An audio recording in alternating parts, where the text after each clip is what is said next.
Stamp பண்ணாதீங்க, முத்திரை குத்தாதீங்க. முக்கியமா குழந்தைங்கள முத்திரை குத்தாதீங்க.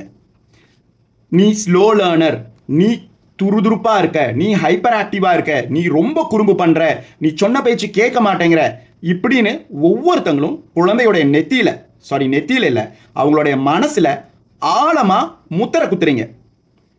ஒன்றும் இல்லை, ஒரு பேரண்ட் டீச்சர்ஸ் மீட்டிங் போனால் கூட, அதுவும் இப்போ ஸ்கூல் ஆரம்பிக்கிறப்ப இன்னும் நம்ம கேர்ஃபுல்லாக இருக்கணும். ஏன்னா குழந்தைங்க முன்னாடியே வச்சுட்டு குழந்தை ஸ்லோவாக கவனிக்கிறான், சொல்கிறத புரிஞ்சுக்க மாட்டேங்கிறான், எழுதுறது ரொம்ப ஸ்லோவாக இருக்குது, கவனிக்கவே மாட்டேங்கிறான் அப்படின்னு அந்த குழந்தைங்க முன்னாடியே நம்ம எல்லாரும் சொல்கிறோம். அந்த குழந்தை தான் அதுதான், தன்னோட லேபிள் அதுதான்னு கேரி பண்ணுது.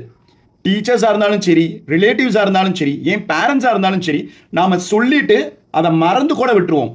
ஆனால் அந்த குழந்தைங்க அதையே ஆழமாக நினச்சிக்கிட்டு தான் அப்படித்தான் அப்படிங்கிற ஒரு இமேஜை அந்த பிஞ்சு மனசில் கிரியேட் பண்ணிடுவாங்க.